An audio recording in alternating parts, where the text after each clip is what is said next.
সুপ্রিয় বন্ধুগণ, আজকে আমরা ইফের সকল ধরনের ব্যবহার নিয়ে আলোচনা করব। তাই আসুন ভিডিওটি প্রথম থেকে শেষ পর্যন্ত দেখি, পুরো বিষয়টি বুঝে নেই। হ্যাঁ বন্ধুগণ, আজকের এই ভিডিওটি Khan method a complete book of written spoken English grammar এই বই থেকে নেওয়া হয়েছে। এই বইটি সম্পূর্ণ বাংলা অর্থসাকরা ভিডিও লেকচার আলোকে তৈরি করা হয়েছে। ইতিমধ্যে এই বইটির উপর প্রায় ৬০০টি ভিডিও লেকচার তৈরি করে ফেসবুক, ইউটিউবে দেওয়া হয়েছে। সেগুলো দেখুন। প্রতিটি ভিডিও থেকে আপনারা পরিপূর্ণভাবে শিখতে পারবেন, কাজে আসবে, ভালো লাগবে। হ্যাঁ বন্ধুগণ, যাদের ভিডিও লেকচার দরকার পুরো বইয়ের তারা পেন ড্রাইভের মাধ্যমে নিতে পারবেন। এখন আসুন আমরা ইফের ব্যবহার নিয়ে আলোচনা করব, কিভাবে শিখব। হ্যাঁ বন্ধুগণ, ইফের উপর ইতিমধ্যে একটি ভিডিও লেকচার আমরা দিয়েছি। ইফ কি ধরনের বাক্যের ক্ষেত্রে ব্যবহৃত হয়, কত ধাঁচের বাক্য ব্যবহৃত, এখানে কিভাবে পড়বেন, রপ্ত করবেন বাংলা এবং ইংরেজিতে, ক্যান, কুড, মেমার, শুড, উড এদের বাংলা অর্থ কি, এই বিষয়গুলো নিয়ে প্রথম ভিডিওতে আমরা ভেঙে আলোচনা করেছিলাম। তারপর আসেন ইফ দিয়ে একাধিক ধরনের বাক্য হয়, সে বাক্যগুলো আমরা ভেঙে আলোচনা করেছি এবং এরূপ গঠনের আলোকে যদি আমরা পড়ি তাহলে হাজার হাজার বাক্য বানিয়ে পড়তে পারবো। হ্যাঁ, এখন আজকে আমরা দ্বিতীয় আলোচনা করব ইফ প্যাসিভ ভয়েসের ক্ষেত্রে ইফ কিভাবে ব্যবহৃত হয়, M to, is to, are two এদের এই ব্যবহারের ক্ষেত্রে কিভাবে ইফ ব্যবহৃত হয়, কোয়াজিটিভ ভার্বের উপর কিভাবে ইফের ব্যবহার হয়, এভাবে আরো অনেক ধরনের গঠন প্রণালী আছে, সেগুলো নিয়ে আলোচনা করব। লক্ষ্য করুন কিভাবে প্যাসিভ বাক্যের ক্ষেত্রে ইফ বসবেন। ইফ রাইস ইজ কুকড, যদি ভাত রান্না হয়, ইউ ক্যান ইট রাইস নাও, তুমি এখন খাইতে পারবা। If rice has been cooked, যদি ভাত রান্না হয়ে থাকে,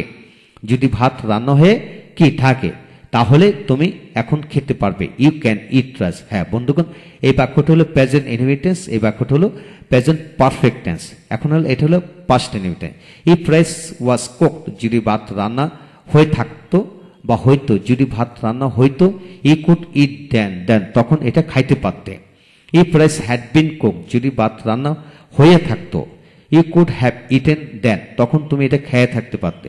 হ্যাঁ বন্ধুগণ, যে কোনো প্যাসিভ ভয়েসের বাক্যের পূর্বে এই বসে এইভাবে 4টি গঠনের আলোকে পড়া যায় এইভাবে। তাই কমপক্ষে 10 থেকে 20টি বাক্য এরকম প্যাসিভ বাক্য সংগ্রহ করে এর পূর্বে এই বসে প্র্যাকটিস করবেন। এখন আসুন am to, is to, are to, was to, were to এদের ক্ষেত্রে if I am to go there, যদি আমাকে সেখানে যেতে হয়, আই শ্যাল গো, আমি যাব। If I was to go there, যদি আমাকে সেখানে যেতে হতো, আই উড গো, আমি যাইতাম। If he is two do the work, যদি তাকে কাজটি করতে হয়, হি উইল ডু, সে অবশ্যই করবে। If he was to do the work, he would do, যদি তাকে কাজটি করতে হতো তাহলে সে করতে পারত। হ্যাঁ বন্ধুগণ, এই হলো M to, is to, are two যত ব্যবহার বিধি আছে, আপনাদের এদের ব্যবহারগুলি অক্সিলারি ভার্বের ব্যবহারের চ্যাপ্টার থেকে অবশ্যই শিখে নেবেন। অনেকভাবে M to, is to, are to, was two, are two এদের ব্যবহার হয়, সেগুলা শিখলে এদের পড়বে আপনি ই বসে পড়তে পারবেন। এখন আসেন কোয়াজিটিভ ভার্ব। তো কোয়াজিটিভ ভার্ব হলো নিজে না করে অপরকে নিয়ে করিয়ে নেওয়াকে কোয়াজিটিভ ভার্ব বলা হয়। কিভাবে পড়বেন? If I have the work ডান, যেটা আমি কাজটি করিয়ে নিই, অর্থাৎ আমি যদি কাজটি করিয়ে নেই, it will be better for me, এটা আমার জন্য ভালো হবে। If I had the work done, যদি আমি কাজটি করিয়ে নিতাম, it would be better for me, এটা আমার জন্য ভালো হতো। If I have him do the work, যদি আমি তাকে দিয়ে কাজটি করাই, একটা হলো করিয়ে নিই আর একটা হলো তাকে দিয়ে কাজটি করাই, it will be better for me, এটা আমার জন্য ভালো হবে। If I had him do the work, যদি আমি তাকে দিয়ে কাজটি করাতাম, it would be better for me, এটা আমার জন্য ভালো হতো। হ্যাঁ বন্ধুগণ, কোয়াজিটিভ ভার্বের ব্যবহার অনেক, কিন্তু আপনাকে খেয়াল করতে হবে প্রেজেন্ট ইনডিফিনিট এবং পাস্ট ইনডিফিনিটে কোয়াজিটিভ ভার্ব দিয়ে কন্ডিশনাল বাক্য হয়। আবার এটা দুই ধাঁচের, একটা হলো কাউকে দিয়ে করে নাও, একটা হলো মানে আমি কাজটি করিয়ে নেই, অনির্দিষ্ট কাউকে এখন উল্লেখ থাকে না। আরেকটা হলো তাকে দিয়ে করালে হলো এই ঘটনা হবে। এখন আসেন ইফ সাবজেক্ট ওয়ার দিয়ে কিভাবে পড়বেন লক্ষ্য করেন। ইফ আই ওয়ার ইউ, আমি যদি তুমি হতাম, I would not forgive him, আমি তাকে ক্ষমা করতাম না। If you are a king, তুমি যে রাজা হইতে, you could build up a good nation, তুমি একটি সুন্দর জাতি নির্মাণ করতে পারতে, জাতি গঠন করতে পারতে। If I were a rich man, আমি যদি একজন ধনী লোক হতাম, I would help the poor, আমি গরিবদেরকে সাহায্য করতাম। ইফ আই ওয়ার এডুকেটেড, আমি যে শিক্ষিত হতাম, I would do many things, আমি অনেক কিছু করতে পারতাম। হ্যাঁ বন্ধুগণ, এই হলো মূল বিষয়। প্রনাউন দিয়ে পড়বেন, নাউন দিয়ে পড়বেন, অ্যাডজেক্টিভ দিয়ে পড়বেন, ভার্বের পাস্ট পারফেক্ট ফর্ম দিয়ে পড়বেন। এইভাবে পড়লে আপনি দ্রুত গতিতে এগিয়ে যাবেন। তো এখন আসেন, যা মনে রাখতে হবে এই বিষয়টা আপনাদেরকে খেয়াল করতে হবে। If, present indefinite, past tense, past perfect, এই তিনটি টেন্সের বাক্যের ছাড়াও অন্যান্য টেন্সেরও বাক্য পাওয়া যায়। যেমন নিচে লক্ষ্য করেন এখানে এক্সাম্পল, যেমন if you are reading now, তুমি যদি এখন পড়তে থাকো। If you have completed your work, তুমি যদি কাজটি করিয়া থাকো। তারপরে if he has been reading English properly for long time, যদি সে দীর্ঘদিন ধরে ভালো করে ইংরেজি পড়িয়া থাকতে পারত। এই যে বিষয়গুলো হলো present continuous, past, present perfect টেন্সের আলোকে বাক্য তৈরি করা যায়। আবার প্রেজেন্ট পারফেক্ট কন্টিনিউয়াস টেন্সে বাক্য তৈরি করা যায়। তারপর if he was running fast, যদি সে দ্রুত দৌড়াতো, he could catch the train, ট্রেনটি ধরতে পারত। ইফ ইউ নিড মানি, যদি তোমার টাকার দরকার হয়, ইউ ক্যান টেল মি, তুমি আমাকে বলতে পারো। If you need do the work, তোমার যে কাজটি করা দরকার হয়, প্রয়োজন হয়, ইউ উইল ডু, এটা তুমি করবে। If you can earn his money, যদি তুমি অনেক টাকা কামাতে পারো, you can build up a college, তুমি একটি কলেজ নির্মাণ করতে পারবে।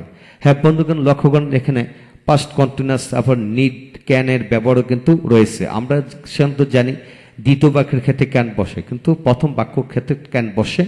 এবং এছাড়াও দুই বাক্যের মধ্যে ক্যান দিয়ে আমরা কিন্তু বাক্য তৈরি করতে পারলাম। এইভাবে আপনার মিলিয়ে পড়বেন ইনশাল্লাহ। তারপর if you should do the work, তোমার যদি কাজটি করার উচিত হয়, ইউ উইল ডু, তুমি এটা করবে। অর্থাৎ শুড দিয়ে শুড যুক্ত বাক্য পড়বে ইফ বসে। If you could do the work, তুমি যে কাজটি করতে পারতে, তাহলে আমি তোমাকে সাহায্য করতাম, I would help you. If you would help me, যদি তুমি আমাকে সাহায্য করতে, I could do the work, আমি কাজটি করতাম। হ্যাঁ বন্ধুগণ, এখানে লক্ষণীয় হলো যে শুড, কুড, উড এদের পূর্বে ইফ দিয়ে বাক্য তৈরি করা যায়, সেটা আপনাকে খেয়াল করে পড়তে হবে। এখন আসেন পরবর্তী বিষয় আমরা এখান থেকে দেখব। লক্ষ্য করেন এখানে আরো কিছু ব্যবহার। এখানে এক্সট্রা ব্যবহার হলো যে if he has been rich, যদি সে ধনী হয়ে থাকতো, হি ক্যান হেল্প আস, সে আমাদের সাহায্য করতে পারত। If he has been a teacher, যদি সে শিক্ষক হয়ে থাকতো, হি ক্যান টিচ ওয়েল, সে ভালো পড়াতে পারত। If he has had money, যদি তার অনেক টাকা থাকতো, হি ক্যান বাই এ কার, সে গাড়ি কিনতে পারত। If there has been a car in your house, যদি তোমার বাড়িতে একটি গাড়ি রয়ে থাকতো, হি ক্যান ড্রাইভ ইট, এর চালাতে পারতে। হ্যাঁ বন্ধুগণ, এখানে বৈশিষ্ট্যগুলো হলো, এখানে অ্যাডজেক্টিভ যুক্ত বাক্য প্রেজেন্ট পারফেক্ট টেন্স হলো, এটা প্রেজেন্ট পারফেক্ট টেন্স, এটা পাস্ট টেন্স, এটা আবার প্রেজেন্ট পারফেক্ট টেন্সের।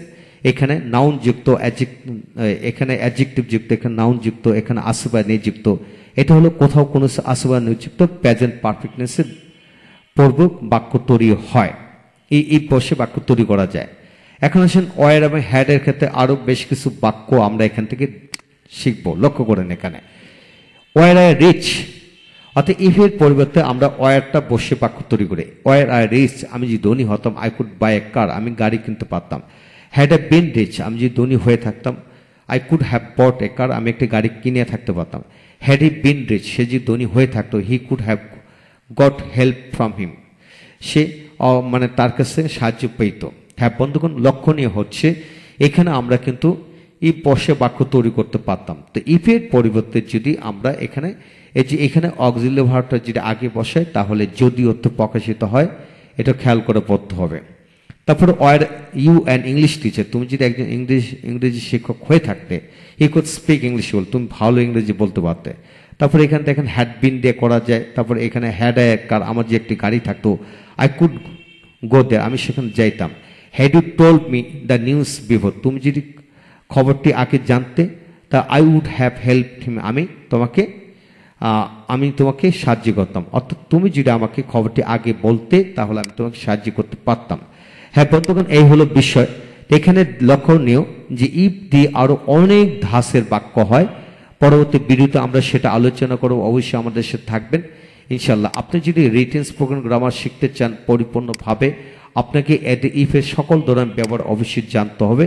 কারণ কথায় কথায় কিন্তু আমরা যদি অর্থ প্রকাশ করে বাক্য তৈরি করি। হ্যাঁ বন্ধুগণ, তৃতীয় নাম্বার ভিডিওটি অবশ্যই দেখবেন। যদি ইংলিশ ল্যাঙ্গুয়েজ থেকে ইফের যত ধরনের ব্যবহার হয় সকল ধরনের ব্যবহার যদি পরিপূর্ণভাবে শিখতে চান তাহলে অবশ্যই আপনারা তৃতীয় নম্বর ভিডিওটি অবশ্যই দেখবেন এবং প্রথম ভিডিওটি যারা দেখেননি তারা অবশ্যই প্রথম ভিডিওটি দেখে দ্বিতীয় নম্বর ভিডিওটি দেখবেন। ভালো থাকুন, সুস্থ থাকুন, পরবর্তী ভিডিওগুলো একে একে দেখুন ইনশাল্লাহ। এছাড়াও যাদের এই বইটির উপর প্রায় 800 ভিডিও লেকচার দেওয়া হবে, সকল ভিডিও লেকচার যদি পেতে চান পেন ড্রাইভের মাধ্যমে আপনারা নিতে পারেন স্বল্প মূল্যে।